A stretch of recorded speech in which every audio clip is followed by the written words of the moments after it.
Good evening. Welcome to tonight's Black Lives Matter Racial Justice and Diversity Forum.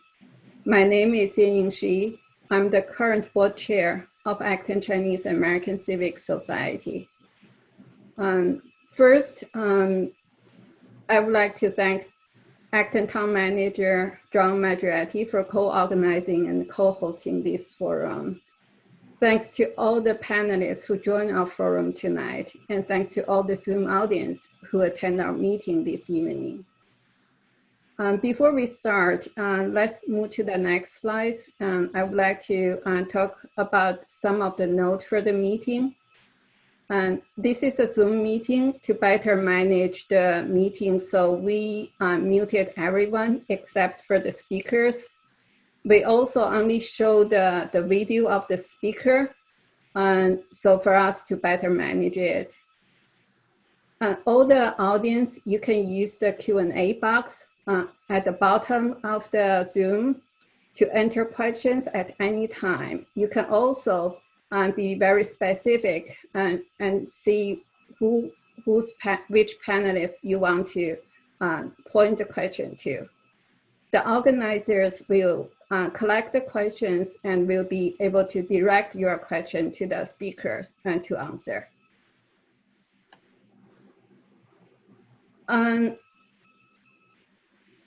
Here I just talk about ACACS. It's a nonprofit organization. Our mission is civic engagement and cultural enrichment. I had given a brief intro of ACACS during our last session. And you can find last session in the YouTube video. There's also a ActonTV broadcast about ACACS and our efforts during the pandemic COVID-19 time. And you can find that at ActonTV and also the YouTube video. You can find more information on our website and Facebook page. And so here's our mission. So I'm going to skip all the slides and move to talk about for the recent Black Lives Matter movement. We would like to show our solidarity and work together with different groups, different parties to help to see how we can work together to build a racial inclusive and diverse town. We had our first forum 2 weeks ago, and we can move to the skip all the ACACS slides. Yeah, we had our first forum 2 weeks ago and focused on understanding Black Lives Matter at personal, local, and state level. We received so many positive feedbacks from all the audience last time.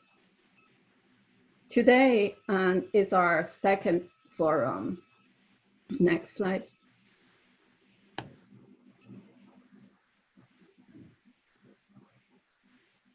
This second forum will focus on policies and efforts to build a racial inclusive and cultural diverse town. We have 5 panelists tonight, very diverse background, and then to give you all the different aspects about the policy and efforts we put together. We have very tight schedule tonight, so we look forward to hear their fantastic speech. Now I would like to talk to pass to John Maggioretti and the town manager to introduce our first panel speaker. Good evening, everybody. It's John Maggioretti, your town manager. I'm excited to be part of this forum again tonight. Very thankful to ACACS for all the organization that they put into this program. And we have an excellent panel before you tonight. And I'm honored to introduce our first panelist, John Benson. John Benson is the chair of the Board of Selectmen. John and his wife, Pamela Lynn, have lived in Acton for 39 years, are retired. Pam taught history and psychology at the high school for 45 years and was a department chair for 30. She's a trustee of the Memorial Library, And John had a career in family law in Cambridge. John and his wife had have two adult sons who went to AB schools. John, welcome to the panel. Thank you, John. Good evening. My topic is toward a better town, a history of diversity and inclusion in Acton. So it's a historical perspective. So let me begin. Diversity is represented in many forms. There is racial diversity, ethnic diversity, and religious diversity.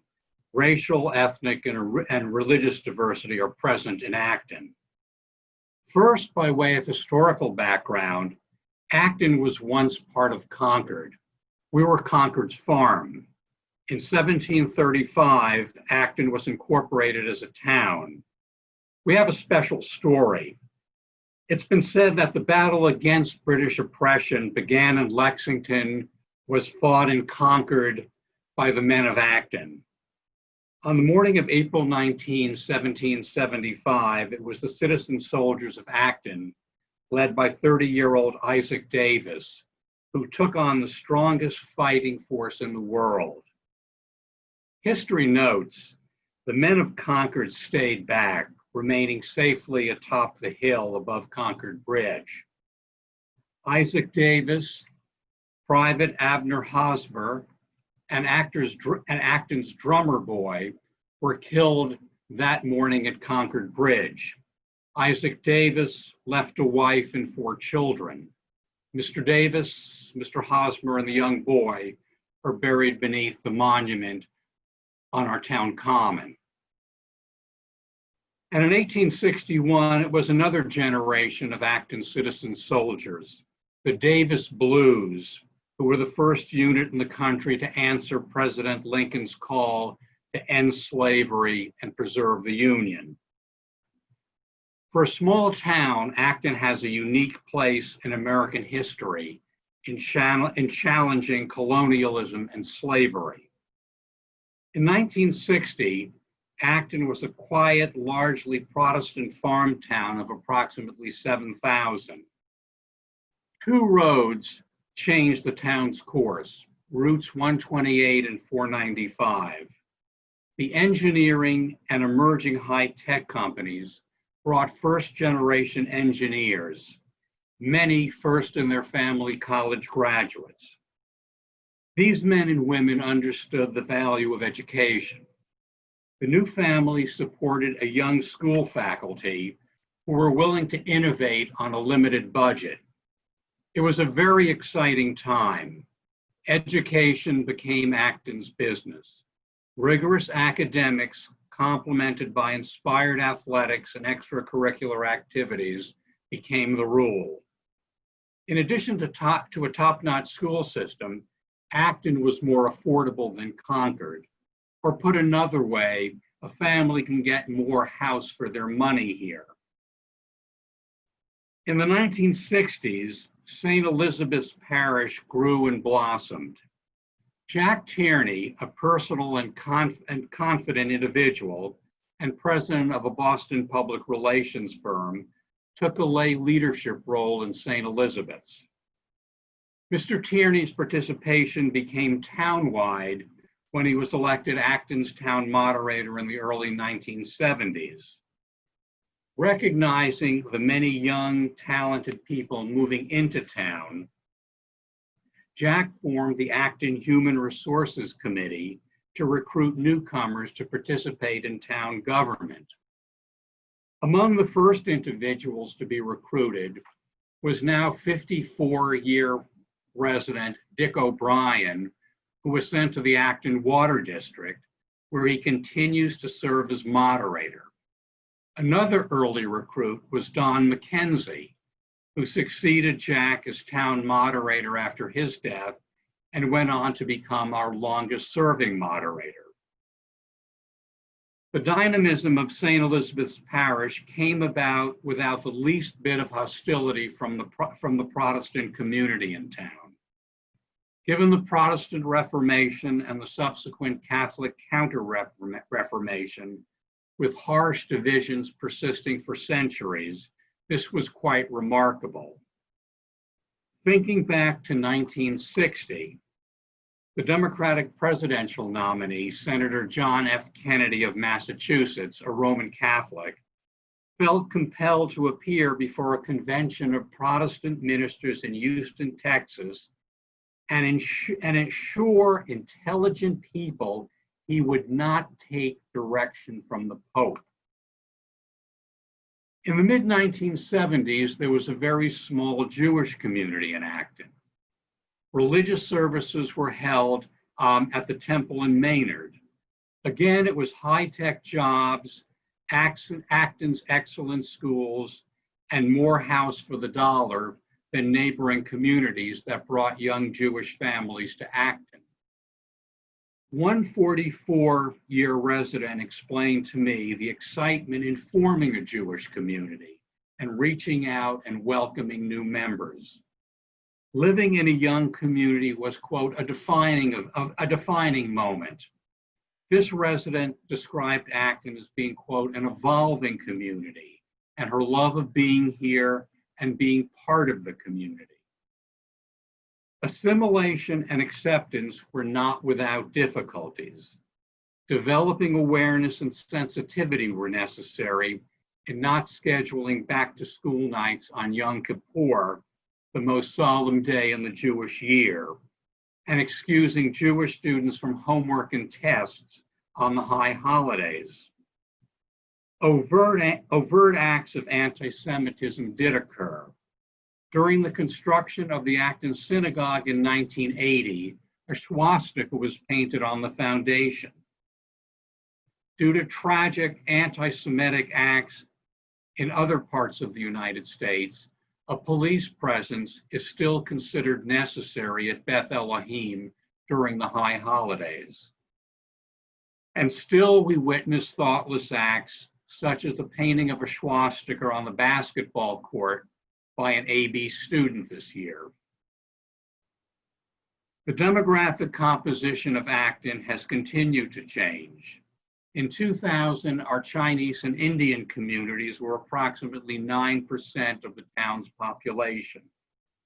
By 2018, Acton's Chinese and Indian population had increased to 25%. Once again, it was the common thread of high-tech jobs, excellent schools, and more house for the dollar. Most obvious to me was a willingness and openness on their part to sharing and explaining their rich cultures. Each year, we are invited to join in the Chinese New Year celebration and Diwali, the Hindu festival of lights, marking the start of the Indian New Year, as well as other dance and music recitals. As one friend in the Chinese community explained, quote, I maintain my culture and contribute to the whole. The Acton-Chinese Language School was founded in 2005. The school's goal is to provide an educational and cultural setting for Chinese youngsters and adults from Acton and surrounding communities to learn the Chinese language, tradition, and culture. In addition to gaining a better appreciation of their origins, the program is intended to provide young and old with an informed view of the world, a more rounded personality, and a mind that tolerates and flourishes with differences. The Acton-Chinese Language School has grown, evolved, and flourished. ACLS has greatly appreciated the support it has received from the Acton-Boxborough School District and the AB Community Ed. Personally, I thought a defining event in Acton's increasing diversity was Xuan Kang's election to the school committee in 2007. With Chinese Americans counting for 4% of the registered voters, Xuan comfortably topped the ticket. In winning re-election in 2010, Xuan topped the ticket by an even wider margin. His coattails carried a school committee colleague and good friend to re-election over two challengers. Working on Xuan's 2010 campaign, I was tasked with responding to unsettling emails from members of the town community. The general themes were whether the Chinese were getting too uppity and taking over. I responded appropriately. After leaving the school committee in 2013, Schwan joined the volunteer coordinating committee and became a latter-day Jack Tierney, actively recruiting new Actonians to town service. Another defining moment in Acton's diversity was Dan Sena's primary and special election victories this year to fill the vacant seat in the State House of Representatives for the 37th Middlesex District, encompassing Acton precincts 3, 4, and 5. Dan received 78 and 88% of the vote, respectively, in the two elections in Acton's 3 precincts. Dan is the first Brazilian American to serve in the state legislature. Dan came here with his mother as a dreamer at age 14. Through his hard work, Dan is living the American dream, and we all should be very proud of him. We are all living now in a moment, and the sensitive issue of race in Acton needs to be faced. My select board colleague, David Martin, said, "It's time to listen." However difficult it may be, all of our communities need to hear the experiences, positive and negative, of Black Actonians. In our recent goal-setting workshop, the Board of Selectmen adopted as our #1 short-term goal the establishment of an Equity and Diversity Advisory Commission. It is the one goal that received the support of all 5 selectmen. As chair of the Select Board, I have asked Selectman David Martin to chair the commission. David will be preparing a proposed plan for the structuring and composition of the commission and the selectmen's charge to the commission. The selectmen will be holding a workshop on Thursday, August 13 at 8:30 a.m. to discuss David's proposed plan. Similar to the annual goal-setting workshop, it is the board's opportunity to think aloud and have a conversation. Public comments are requested in advance. There will be no public participation. The workshop will be available remotely and will be broadcast on ActonTV.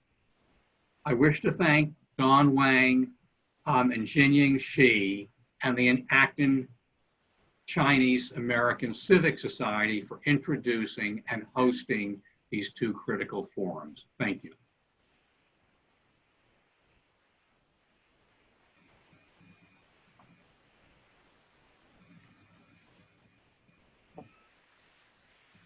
Thank you, John.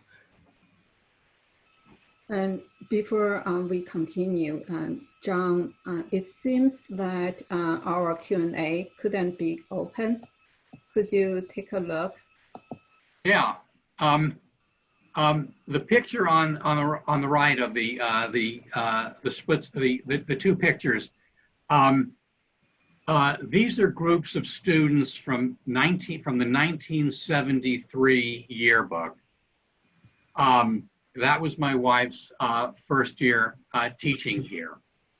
And the picture on the right, contrasted, is the high school class, the class picture from the class of 2017. As you can see, it's markedly different in terms of diversity.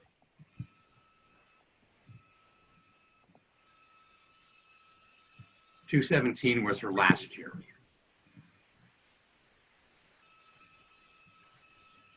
Thank you. Let's move to our next panel speaker. We have Don Wang, who is former vice chair of Acton-Chinese American Civic Society, and she will be introducing our next speaker. Okay, thanks, Jane. Can we get the next slide, please? Yeah, it is my pleasure today to introduce Tammy Gavia, and Tammy is the state rep of the 14th Middlesex District, which cover many towns, including half of the Acton. And Tammy is a proud social worker, public health advocate, mom, and Acton resident. And Tammy is a member on many important joint committees. And she has a bachelor's and from Mount Holyoke College, and also a master for social worker and a master for public health. She's actually working on her doctorate in open policies in BU.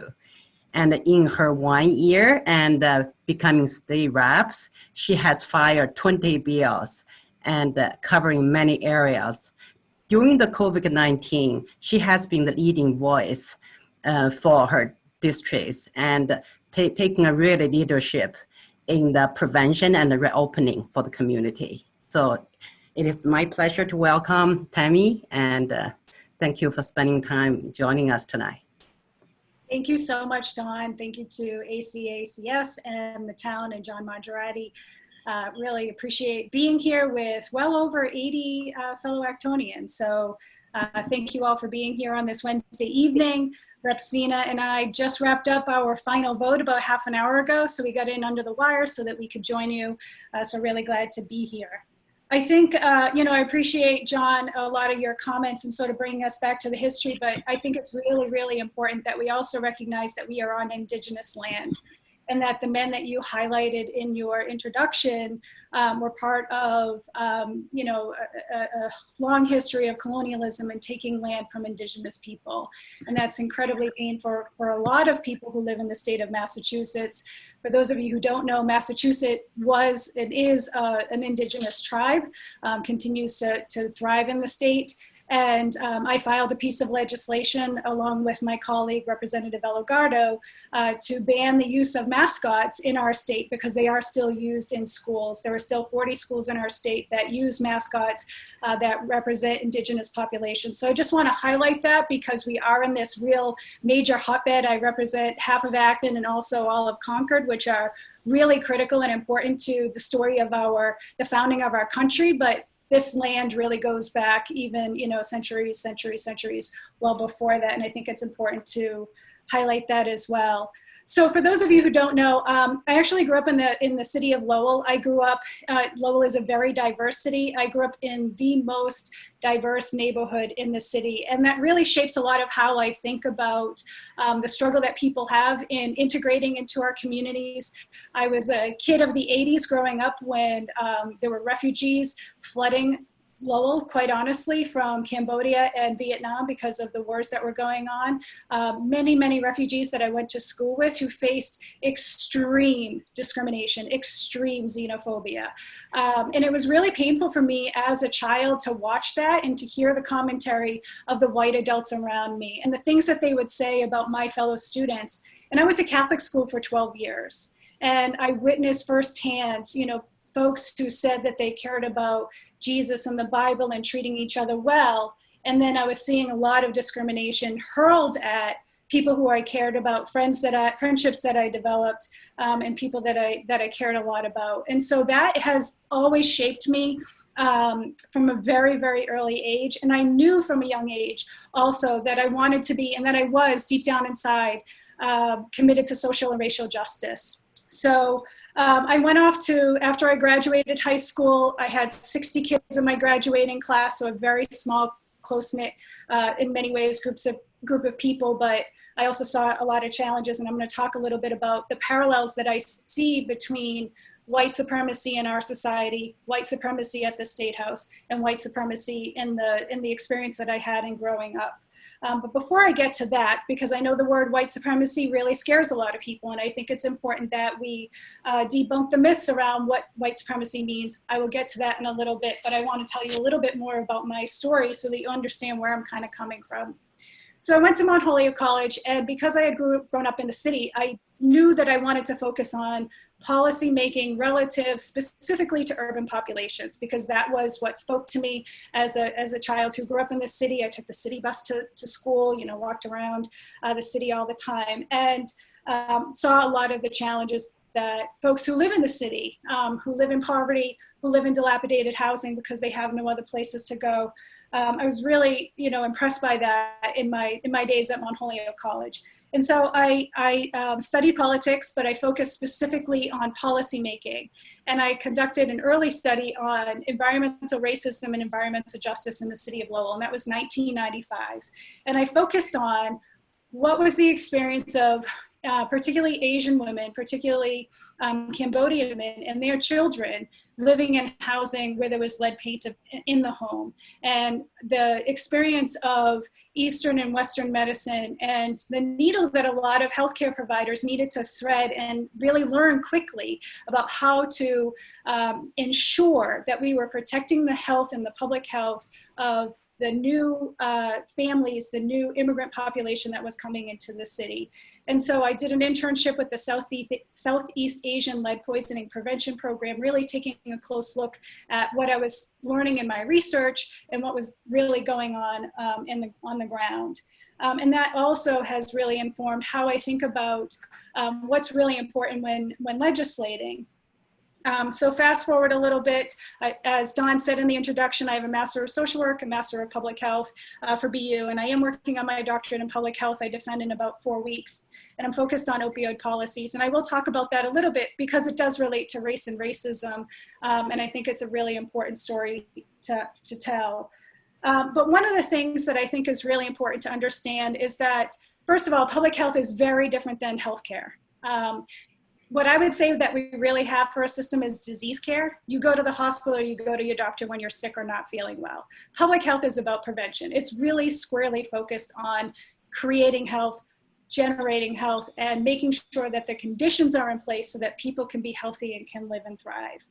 And I think, public health has been in many ways on the front burner, or on the forefront, I should say, of focusing on health inequities and health disparities. We've had that language, social determinants of health, easily for 30 years. It's just catching on into the vernacular and into the language that people use up at the State House. And it's really funny, when I was running for office a year and a half ago, I was talking to different townspeople, both in Acton and Concord, Carlisle and Chelmsford, where I now represent. And people would ask me, so why are you leaving public health, or why are you leaving social work to go into the legislature? And my response always is, pretty much every single decision that we make up at the State House comes back to impact health and well-being. Whether you're talking about jobs creation and having meaningful work, you're talking about education funding and opportunities for lifelong learning, whether you're talking about the climate, which we'll be taking up a climate package tomorrow. We voted on economic development yesterday. We voted on telehealth and healthcare today. All of those decisions come back and impact our health and well-being. And if we are not putting equity and racial and social justice at the center of the decisions that we're making, then we will get exactly the consequences that we have right now, which is African Americans in our state and Latinos are dying at 2 to 3 times white counterparts due to COVID. This happens every single day. And COVID is really shining a spotlight on the inequities and the problems that have persisted in our system since the 70s and 80s, since Reagan came in and started trickle-down economics, since we got rid of community programming and a whole bunch of other things. So we've had this sort of domino effect, I would say, since the 70s and the 80s that we are living with the repercussions of, and that COVID is helping us realize. And the murder of George Floyd at the hands of a police officer is also shining a huge spotlight on the experiences of our Black and Latinx families throughout our country, but that also do exist here in Massachusetts and in our own town of Acton. I know of people who have called the police on a neighbor they saw walking down the street who was brown. And then the police show up and it just turns out that the person was just helping pick up trash. So we do have a problem in our community, and it's not just about police brutality or the way the police behave. It's about how all of the members of our community behave, and how do we make people feel included. It's not just about having diversity and celebrating the various religions that people observe and the particular holidays that they celebrate, and the need for police presence at Beth Elohim. It's about, well, that actually is an example of how people don't always feel safe and included in our predominantly white non-Jewish community. So I think this is an important conversation for us to start having. I know we've been having it even as early as February, just before we started to turn our attention to COVID. So the things that have changed slightly in public health that impact racial justice also are conversations that are happening a lot more about reliable transportation, making sure that people can get from point A to point B. We're pretty okay in our community about that. We have, the CAT, we have the train that can get us into Boston, and we want to make sure that we're making those investments because it does impact who's able to live here and who's not able to live here. When the town of Concord was looking at doing something similar to the CAT, one of the things that I said in a meeting was, so do you have a stop that goes to the Concord prison so that people who are coming to visit their family members at the Concord prison, do they have a way to get from the train station over to the prison? That was added as a stop. So that's how we bring in racial and social justice into the decisions that we are making every single day. And that's just one example with reliable transportation. So the thing I want to say a little bit about, this concept of white supremacy, and I know it scares a lot of people because when I say that term, I'm sure it conjures up the images that we saw in Virginia with people with torches or Nazis or some of the real extreme versions of what white supremacy looks like. But I firmly believe, and I see it every single day, that what it's really about is maintaining power. And it's about maintaining the status quo so that people are not in a position where they are at the table, where they can contribute to the decisions that are made that impact their lives. And I think if we start to really sort of take apart what is embedded in white supremacy, where does it show up in our institutions and the ways that decisions are made, I think we will be able to see exactly what it is, which is about just sort of maintaining that kind of power structure. And what that does is it leaves a lot of people out. It leaves women out, it leaves people of color out, it leaves a lot of LGBTQ people out, and it leaves low-income people out. And I'm not saying that it's special or unique to Acton. It happens everywhere. It happens at the State House. It happens in police departments. It happens in nonprofit institutions. I've talked to colleagues of color of mine who have brought this up, that when they take an assessment of white supremacy and they go through the assessment, they realize that they are also part of that whole system. And so if we really care about making sure that people feel included in our town, in our society, in our systems, then we need to have that real deep, dark conversation. And I'm not saying it's going to be easy. It's not going to be pleasant.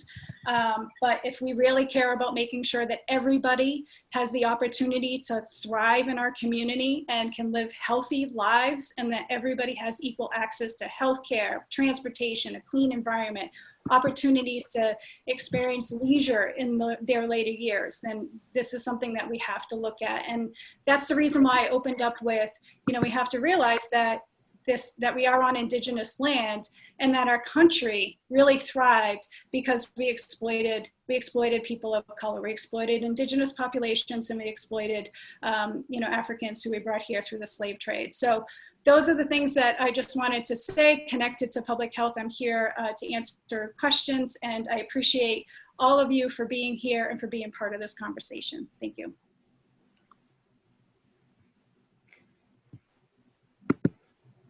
So thank you, Tammy, for that very insightful talk. And let's move to the next speaker. Maybe slides, please. And I would like to introduce the next speaker, Sananda Sahi. And Sananda Sahi is a longtime and Acton resident and an Indian American artist, also an educator. And Sananda's artwork, a traditional art form of Northern India, has been exhibited and in many museums. And she also has held workshops and demos and in many museums and universities, including Harvard University and MFA. And she has been very active in the community. She served as the ex-chairs of Acton Boxborough Cultural Council. Currently, she's a board member of Acton Historical Society. She is the co-founder of the Essence of India, which she has run for 7 years. And let's welcome Sananda.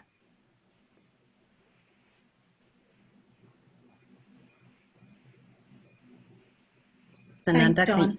Yeah, okay, yeah. thank you. Thanks, John. Yeah, I'm not in Acton, so I'm not sure about the internet, the network.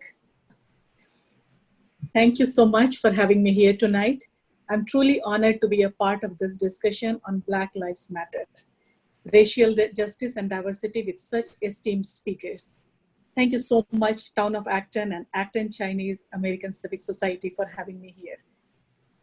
Thank you. I will not claim to know a lot on this subject, so looking forward to learning from you all.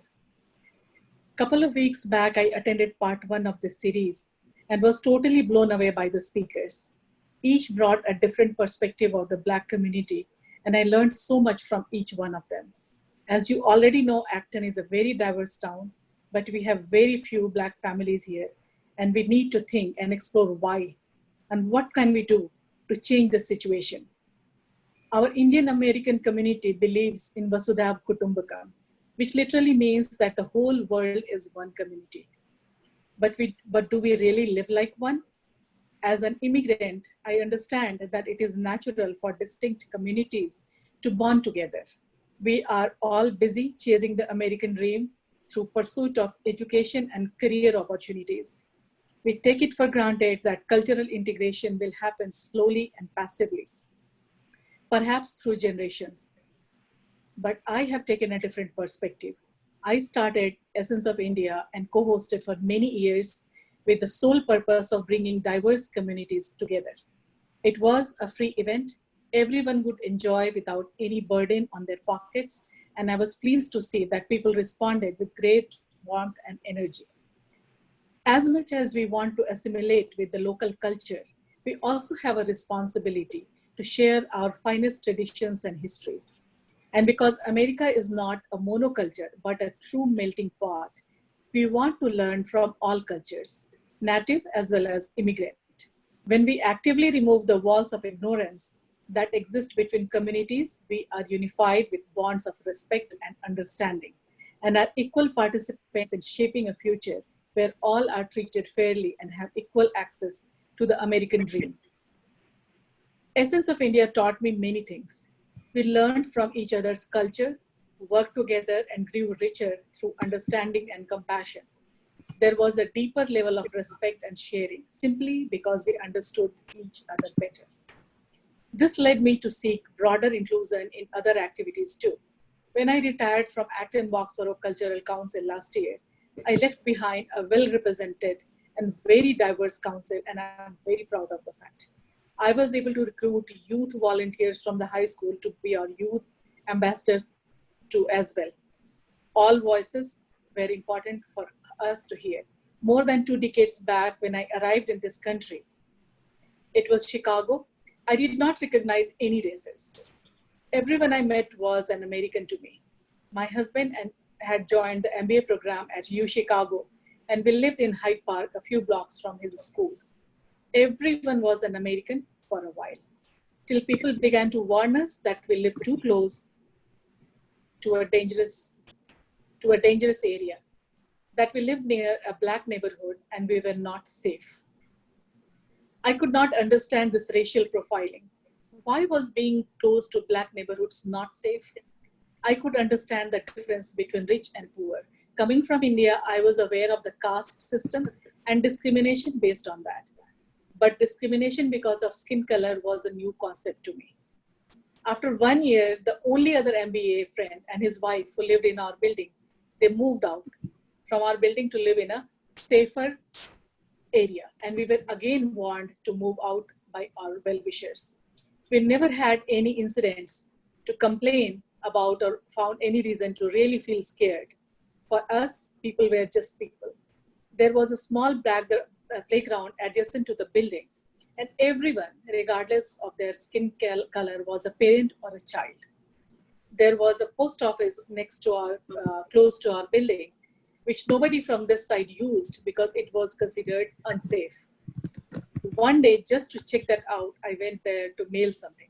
It was just fine. There were mostly Black people, and they were respectful and patient to a new immigrant who did not understand how post offices worked there. I was told that next came the public schools. So I was told that the public school of that neighborhood was not good, and my son would not last there. We lived on low budget, so decided to take our chances. We stayed back in the apartment and enrolled our son to the kindergarten in a mostly Black school. With so many warnings, at first we were a little worried. But my son's Black teacher loved him and seemed to genuinely care for him. Slowly, all our fear dissipated.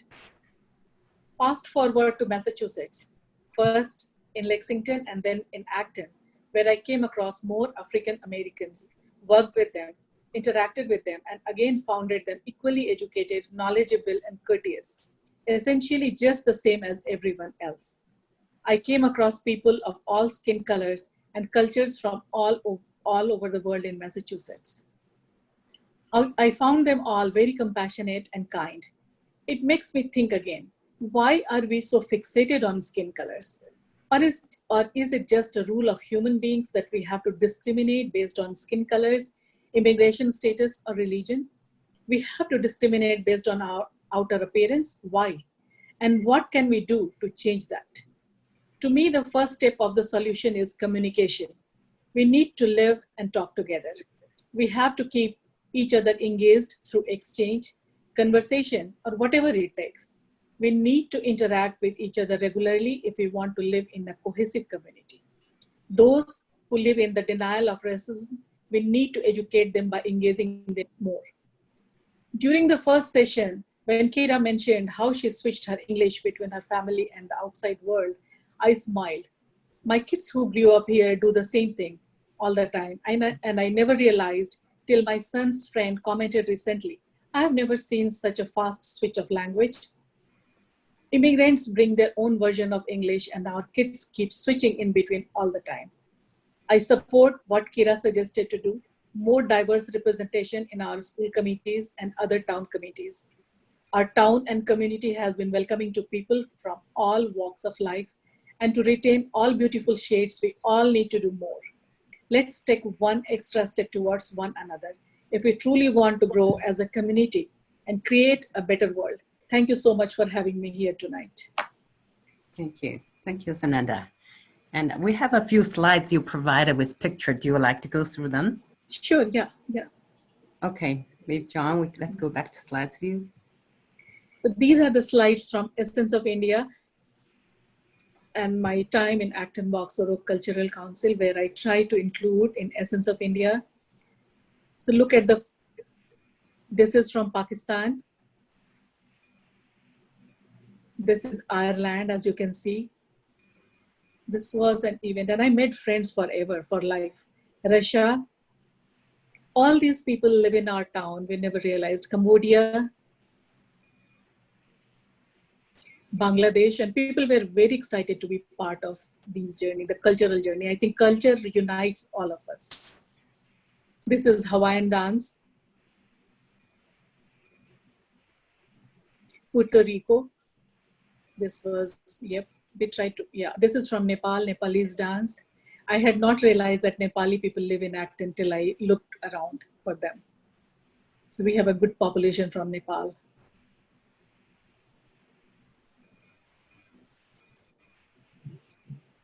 I think I have a few more, yes. And this is the picture, yes. This is a picture when we collaborated with China. And this is China and India together. There is beauty in diversity. And that is what I found and I learned while organizing Essence of India. This is our beautiful cultural council. These are all youth ambassadors, and they were very well recognized by Mass Cultural Council. Thank you so much, Dawn. And thank you so much, all of you, for having me here tonight. Thank you. Thank you, Sananda. So let's move to the next speaker, Dan Sena. And I'm really glad to have an opportunity to introduce Dan Sena. And Dan Sena is the state rep of the 37 Middlesex district, which contain quite a few towns, including... Can we?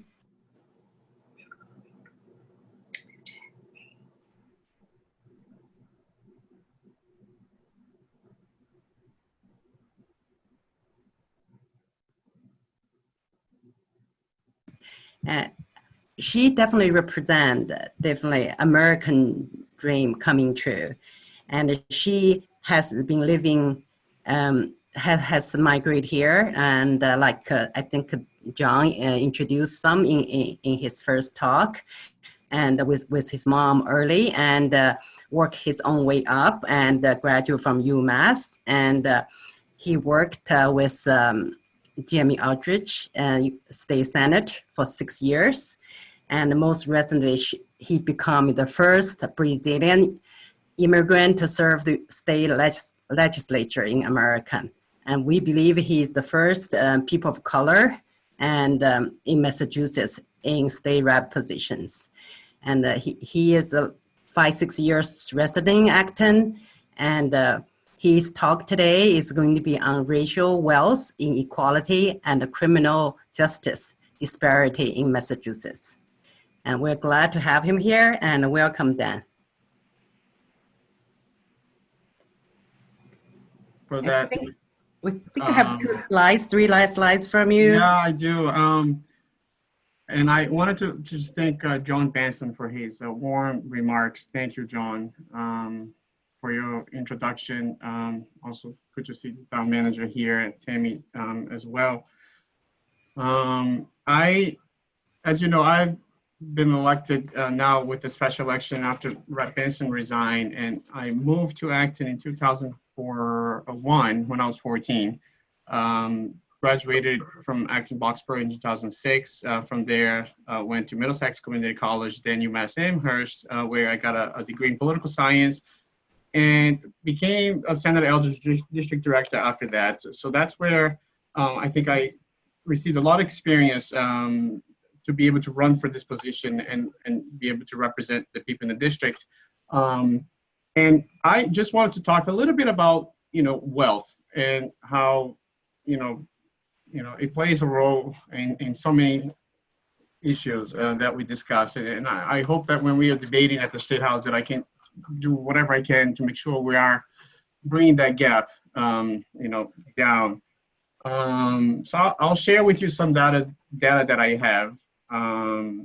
For example, there is on a report by the Brookline Institute named Boston, one of the most unequal big city in the country, where basically the top of the city income distribution make nearly 18 times what those in the bottom earned. In 2016, the top 1% in Massachusetts basically controlled 23% of the economy. So those are numbers that it's kind of scary when you have 1% controlling over 20% of the economy, and that's something I would like to address whatever I can do. Boston is also the 6th highest income inequality in the United States. I'm sure that probably reflects in Acton as well, even though I have the data here for Boston. There was a study from the Federal Reserve Bank in 2015, and it's a really kind of nice breakdown on those numbers. And one of them here, the median net worth of a white household in Boston was $247,000 compared to blacks were $8. So those numbers are kind of hard to believe, but it is certainly huge.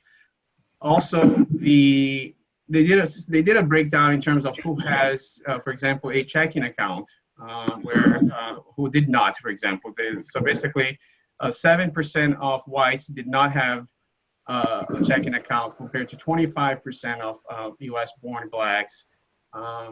Also, the home ownership, 80% white on houses, where only 1/3 from U.S. born black population. And it goes on with another, for example, retirement account. So those are numbers that I certainly would like to address, to try to bring that, wealth inequality. And that's not an issue of Massachusetts only, it's an entire country and in other parts of the world.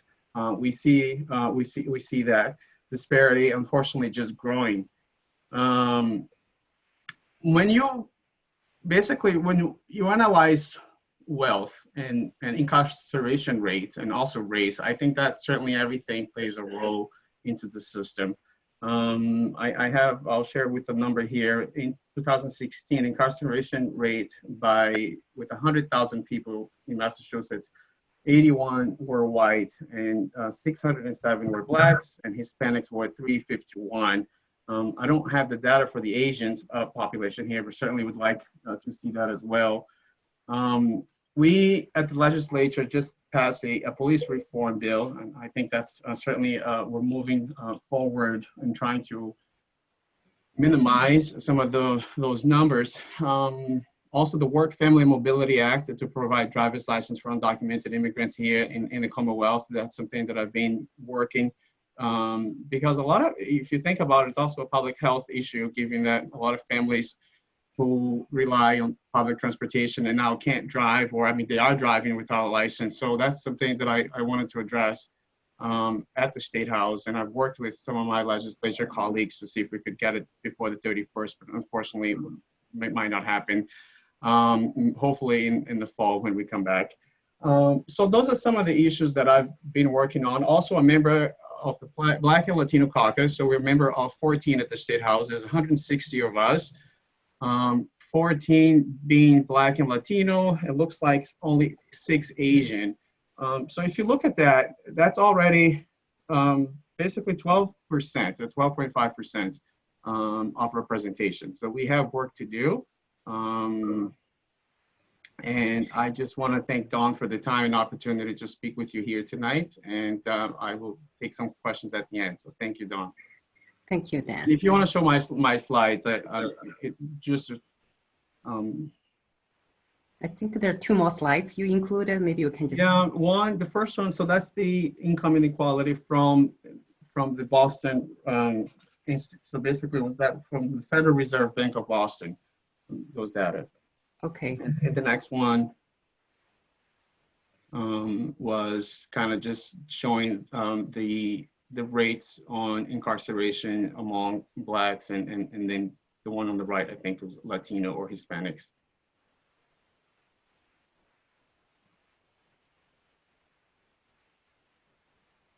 Okay, thank you. And let's move to the next speaker. And John, do you like to give introduction? Yes, thank you. The next speaker is a member of our police department, Jim Cogan. Oh, let me bring up the slide here for a second.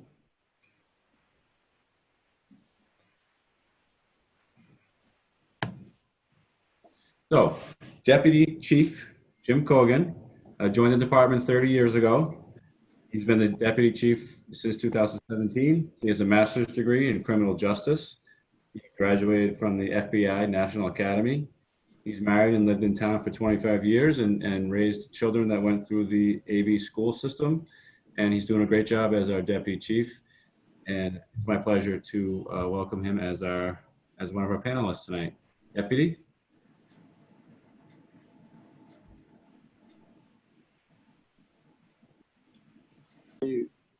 There you are. I think I was muted. I apologize.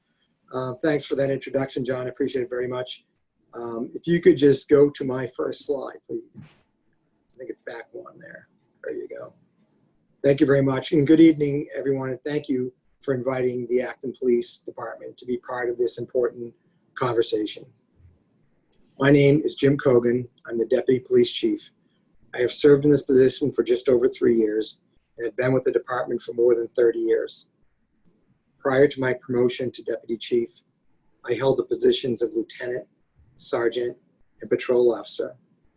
I also served as Acton's first DARE officer. I'm also an Acton resident. My wife and I chose to move here 25 years ago because we recognized the opportunities living in Acton would provide our young family. Our little boys are now successful young men. I have always believed that every city and every town deserves to have a police department that serves the needs of its citizens, and one that's involved in the community, readily available, and one that remains responsive to address problems that arise. And most importantly, one that treats all people with dignity and respect. Before I begin my presentation, I want to thank the Acton-Chinese American Civic Society for organizing this forum, and also compliment each of the previous speakers for their thoughtful and informative presentations. Next slide, please. Some things have changed quite a bit since I began working here in Acton. As you can see, the old public safety building on the left and our new facility, which is quite a nice place to work. Other things have remained the same. We have always received strong support from our community members and leaders, which is always appreciated. So what is our mission? Next slide, please. The mission of the Acton Police Department is to enhance the quality of life in Acton by working in partnership with the community to enforce the law, preserve peace, maintain order, and provide social services to all members of the community. The department is committed to accomplishing its mission of protecting the lives and property of all people by treating every person with compassion, courtesy, professionalism, and respect, while efficiently rendering police services fairly and impartially. Next slide, please. The core values of the Acton Police Department include integrity. We are committed to the enforcement of the law and the preservation of order and property. We are honest, truthful, and consistent in our words and actions. We exercise discretion in a manner that is beyond reproach. Professionalism. We treat the public and our colleagues with courtesy and respect. We understand that our appearance, words, and demeanor contribute to the public's confidence in us. We are responsive to the community and deliver services promptly and efficiently. Fairness and impartiality. We act with fairness and restraint, impartiality in carrying out our duties. We work with the community to continually understand and overcome cultural influences and unconscious biases. We understand that our actions, combined with the way we treat members of the community, contribute to our legitimacy in the eyes of the public. Teamwork. We work together as one organization in carrying out the mission of the department. Our respective units do not act as distinct silos from one another. As individual members of the department, we are respectful to each other and work collectively to solve problems and serve the community. Efficiency. We keep abreast of standard procedures, legal issues, and innovative topics in modern policing through regular training. We exercise rigor in thinking strategically about identifying trends, exploring alternative solutions, and solving problems. Advocacy and empathy. We have compassion for victims of crimes. As members of the community, we have respect for and promote the diversity of the community. There is a tangible difference between a police service and a police force, as it impacts significantly on how we police our community to keep them safe. By following these core values, we are able to deliver exceptional service to our community. We can achieve our mission with oversight, training, and outreach. Next slide, please. Department structure. Our department is led by Chief Richard Burrows, who has held this position since March of 2017. We have two divisions. The patrol division is the largest division, which consists of 1 lieutenant, 5 sergeants, and 21 patrol officers, who I'm sure you see on a regular basis. The Special Services Division consists of 1 lieutenant, 2 sergeants, 3 criminal detectives, 3 school resource officers, 1 court prosecutor, 2 traffic officers, 1 accreditation officer, and 1 family services officer. This position was recently created in February of this year.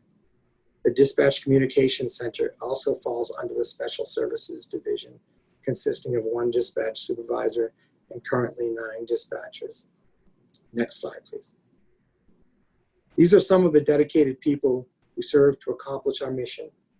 We are very proud of the work they do serving our community. Next slide, please. Accreditation. Accreditation is a self-initiated voluntary process by which agencies strive to meet and maintain the body of standards that have been established for their profession by their profession. In the early 1900s, sorry, you could just back up there, yeah. In the early 1990s, our police department was nationally accredited. This was a major achievement, but difficult to maintain as a small department. In September of 2017, Chief Burroughs created an accreditation officer, an officer's position within the Special Services Division to focus on reaching our goal of once again becoming accredited. In September of 2019, we received our certification from the Massachusetts Police Accreditation Commission, which is the first step in becoming accredited. That's the photo of us receiving that last year. Our next step will be to receive our accreditation later this year. COVID-19 has delayed this process. Accreditation is a badge of honor. Being certified or accredited is symbolic of an agency's commitment to professional excellence in the workplace. It means that the agency has agreed to adopt programs, standards as a way of doing business. And those standards are considered best practices, administratively and operationally. A dedicated team within our department deserves most of the credit for reaching this point. The program benefits. Accreditation provides a norm for an agency to judge its performance. It provides a basis to correct deficiencies before they become a public problem. It requires agencies to commit their policies and procedures to writing. It promotes accountability among agency personnel. It provides a means of independent evaluation of agency operations for quality assurance, and it enhances the reputation of the agency and helps promote public confidence in the agency. Next slide, please. Training. Every officer in Massachusetts is required 40 hours of in-service training. This is obviously after they've been academy trained. So each year, all of our officers attend a 40-hour training. Some of the topics are legal updates, motor vehicle and criminal law, first responder and CPR, defensive tactics, police pursuits, animal cruelty. These are just some of the many topics covered. We also send many of our officers to specialized trainings to meet the needs of their assignments. Crisis intervention training. I'd like to spend just a minute to talk about this. The One Mind campaign is something that we committed to several years ago. The International Association of Chiefs of Police, it's an initiative they came up with to train all staff in mental health first aid and 20% of its staff in crisis intervention training. Have a best practices policy and partner with a mental health provider. We currently work with Elliott Mental Health Services. Since making this pledge, we have been recognized for fulfilling the goals of the One Mind campaign in July of 2019. We are at 80% for officers trained in critical incident, which is far above the required 20%. And we hope to have 100% of our officers trained. Another goal delayed by COVID-19. Next slide, please. Community partners. We continually work with our community partners to provide better services to our community and accomplish our mission. DVSN, the Domestic Violence Service Network.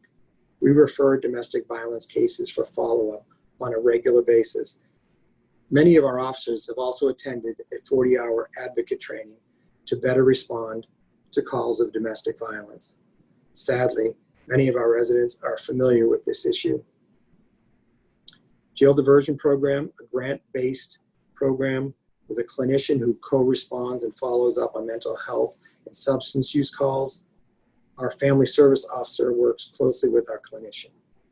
Other town departments, state and federal agencies following up on a variety of calls for service relating to domestic violence, mental health, juvenile, and calls involving our senior citizens. C4RJ Jail Diversion Program. We have been involved with this restorative justice program for many years.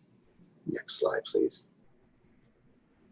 Community outreach includes our Citizens Police Academy, our senior center lunches, National Night Out, Coffee with a Cop. Next slide, please. We've had breakfast at Robbinsbrook. We've attended Ramadan celebration with ABRIC. We've been to the Martin Luther King Day breakfast for the past 5 years. And we've just wrapped up with our Police Youth Academy. Last slide, please. Thank you very much for having me. If anyone has any questions, please reach out to me.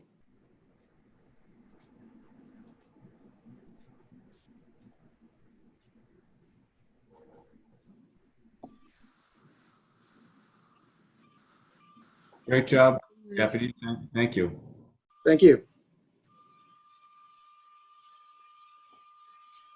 So I think we're moving to the question and answer portion of the program. John, are you tracking the questions? Is there one that you wanted to answer first? Yeah, definitely. Maybe you can also put up the slides of any further questions, who to contact, and also I assume most of the audience may have interest getting the slides, and I just wondering if the panelists are okay to share the slides. Absolutely. Okay, thank you.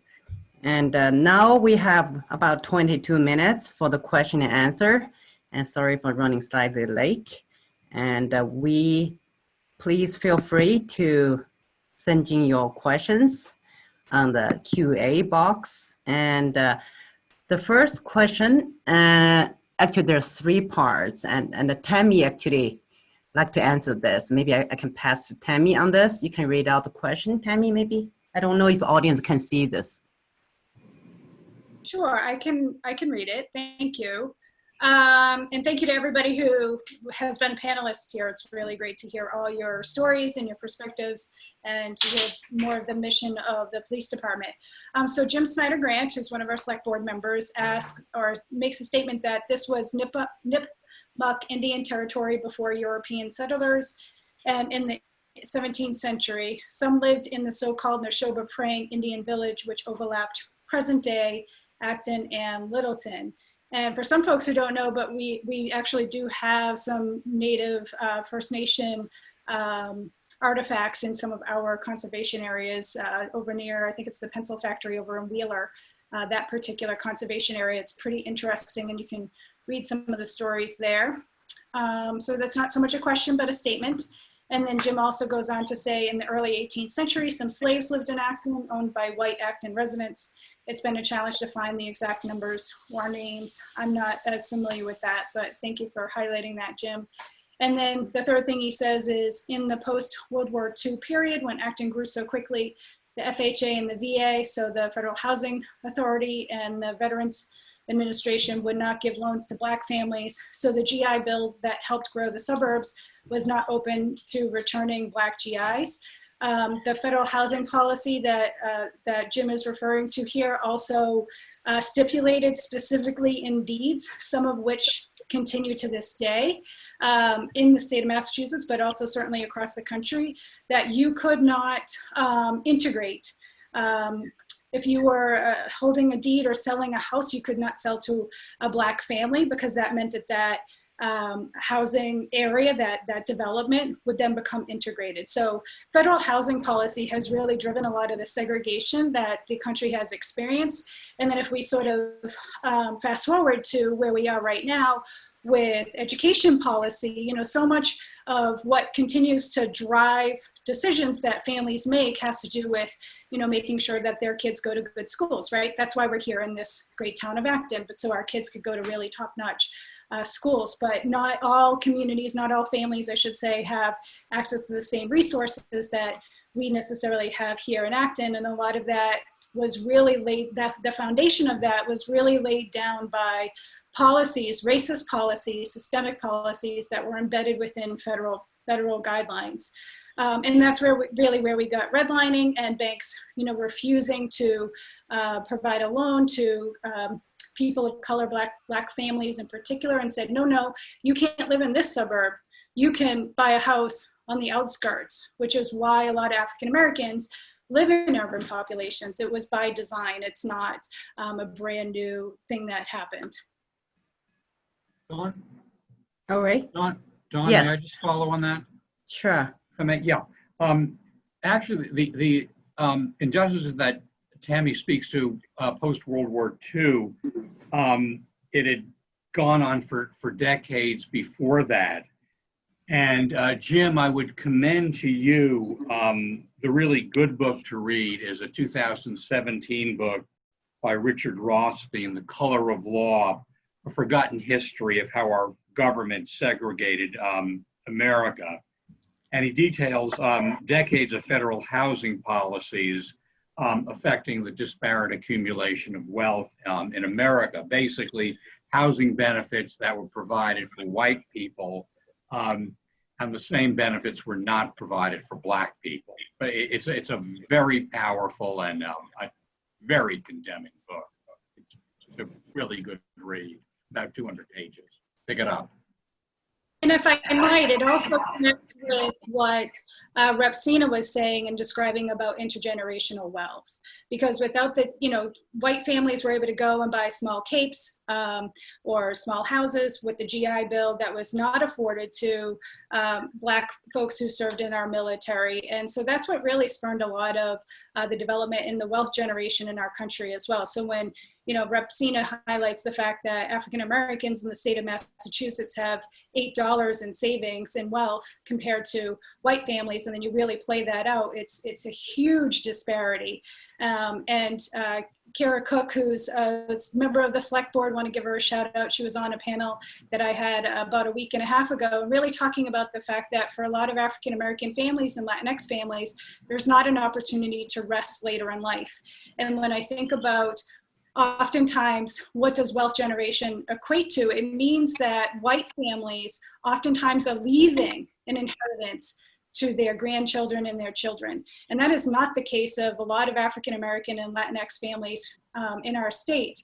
In fact, their grandchildren and their children are paying their funeral services out of pocket. And so you have this continuous effect and this exacerbation of intergenerational income inequality that continues to get driven. And a lot of this was laid down in the policies that John was talking about that are laid out in that book, The Color of Law.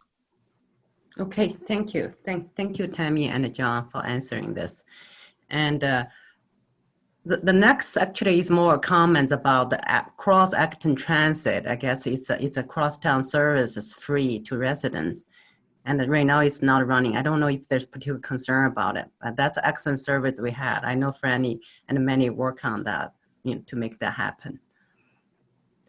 And if there's no question, we can move to the next question here. And this is from Phoebe, and she said, as a board member at the Friends of Acton Arboretum, and I'm hoping to create links in our website for non-English speakers. And wonder if there are any group who can help with this effort. I also saw Jim just answered that. I think one option is to using automated website translation. And actually, I thought we could probably find volunteer maybe to work, maybe based on the automatic translation, then polish it. Yeah, I think ACACS certainly can help with the Chinese translation. We can have our volunteers to work together with you. Yeah, and maybe Phoebe, I can be a contact with you, working with you on this project. And I'm also a board member of Friends of Acton Arboretum myself. Thank you, Phoebe, for that question. And the next question is for John. And could you please share the new short-term and long-term goals of the Selectmen this year? Any policy thoughts regarding diversity, virtual town hall meeting, and virtual voting, etc.? Question. This is for John Benson, please. Yeah. Was the question on our diversity commission? That's one of them. Yeah. Okay, could you just put the question up so I could see it? It's on Q&A. I don't know how I can show the screens. Okay, hold on. Let me just try to pull it up then. I think the second question, John, was what the goals for the selectmen for this year, I think. Okay, well, we have short-term and long-term goals. The short-term goals are goals you can hopefully achieve within a year. The long-term goals are several years out. It's in part practical. It's in part aspirational. Such as in past years, get the supplemental engineering and design funding approved for Kelly's infrastructure project. This past year, it was to get the land acquisitions approved so we could do the road work. The number one short-term goal for this year that all selectmen supported was the setting up of the Diversity, Equity, and Inclusion Commission, and specifically to hear from Black Actonians and other unrepresented minorities in town.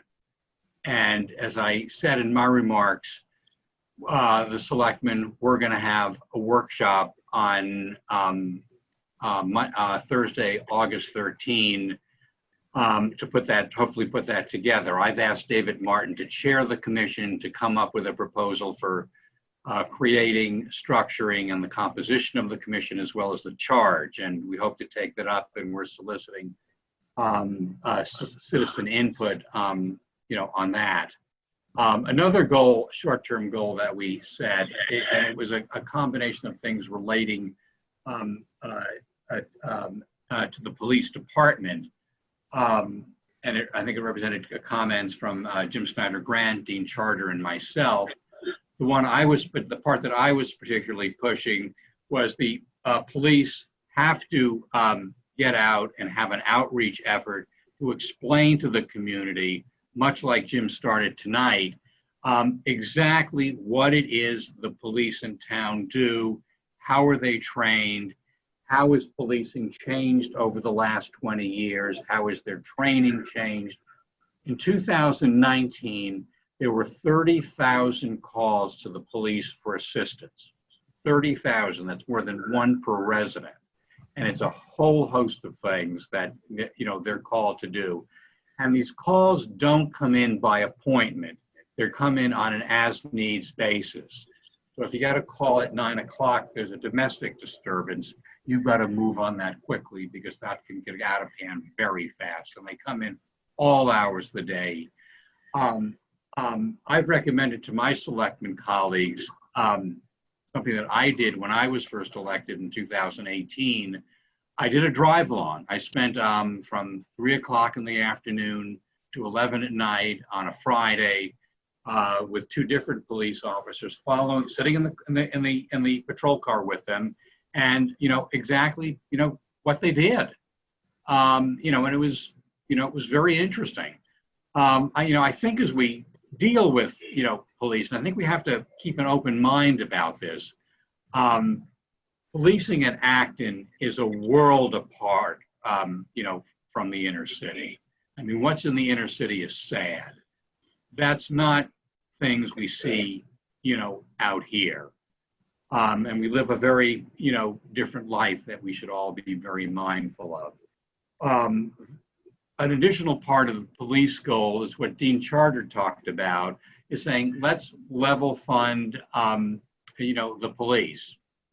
Let's keep it as it is. Let's not throw rocks at the police as we see in other parts of the country. Let's start with level funding.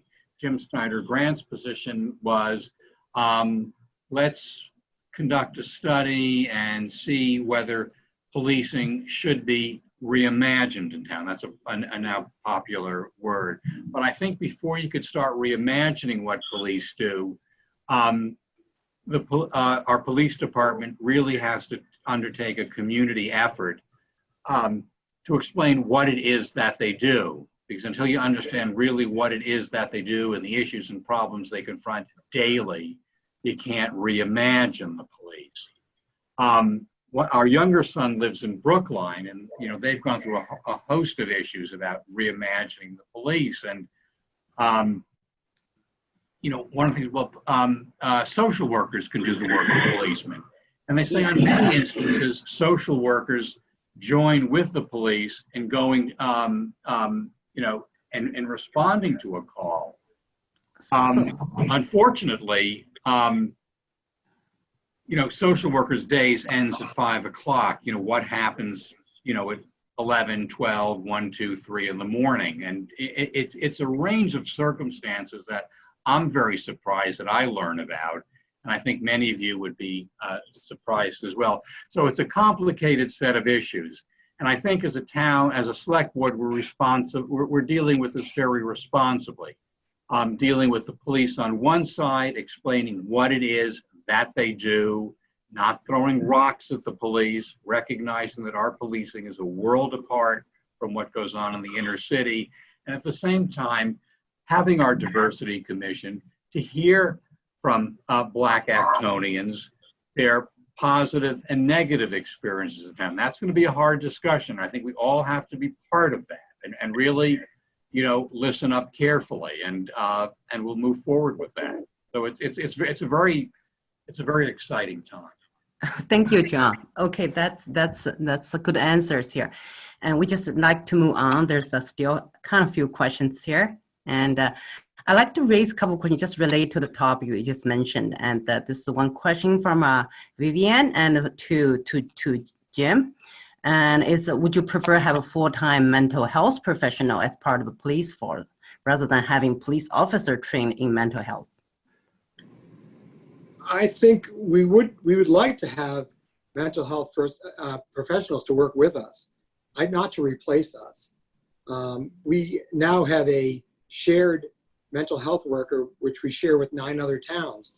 It does not give us enough time for that person to spend in Acton. We could probably devote a single person to work 40 hours per week with our police department in order to cover the calls and the needs for service our community members have.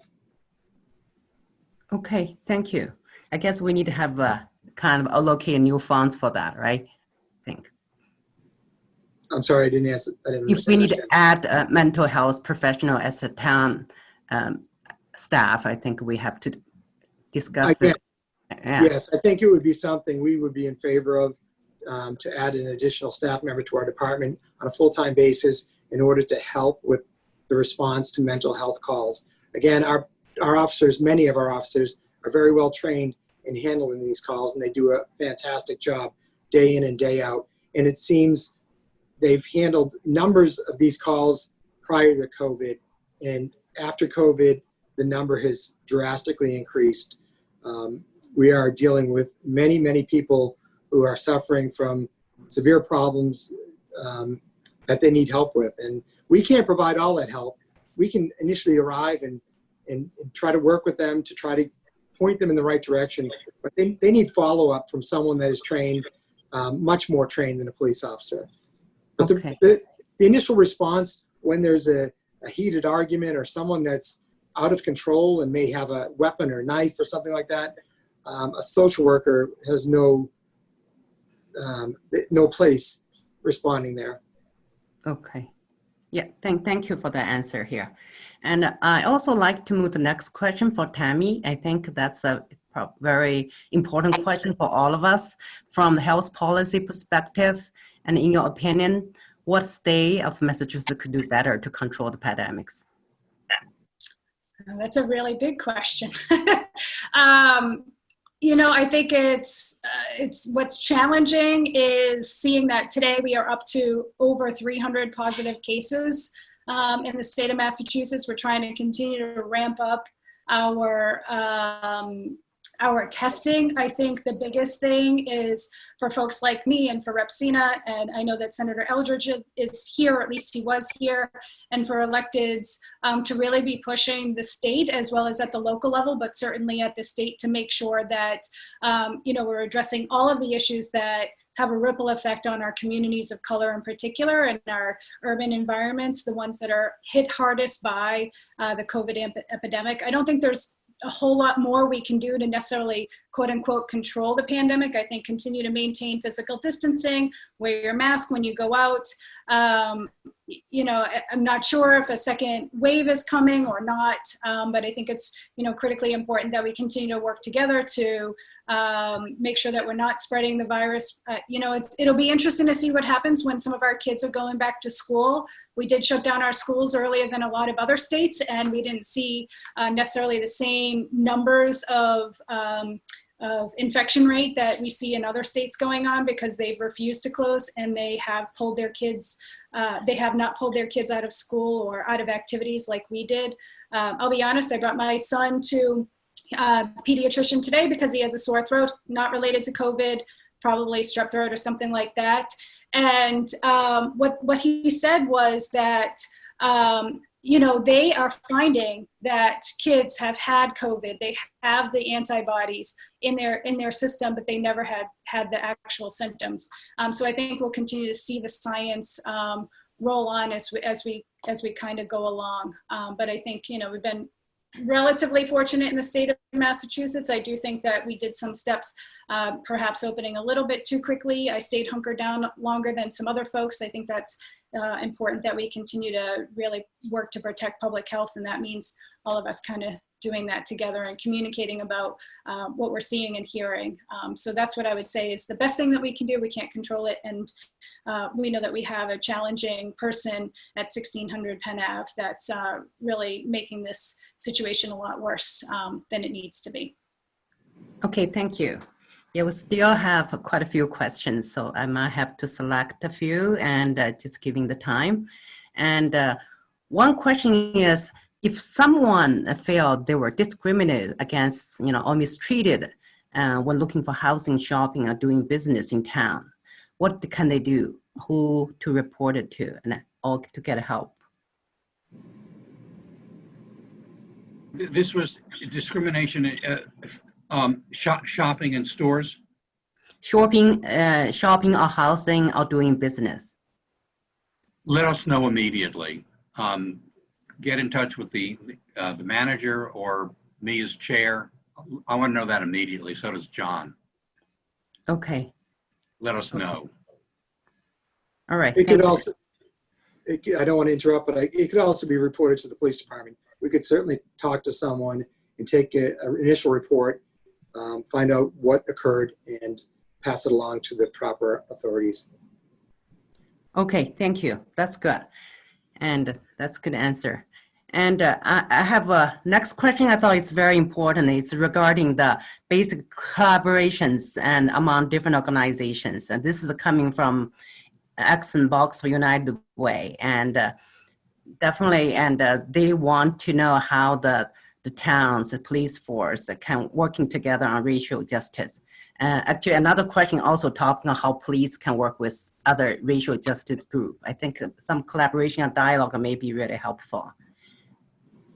Yes, I agree with that. We, as you know, have had protests in Acton regularly for the past couple of months, and we've had communication with the leader. I can't think of his name right now, but he's cooperated with us in letting us know what their plans are. And he's made it easy for us to patrol the areas, and he's kept people in line. So we're working together in those instances, and we'd be happy to work in further situations when protests evolve. Okay, thank you for that.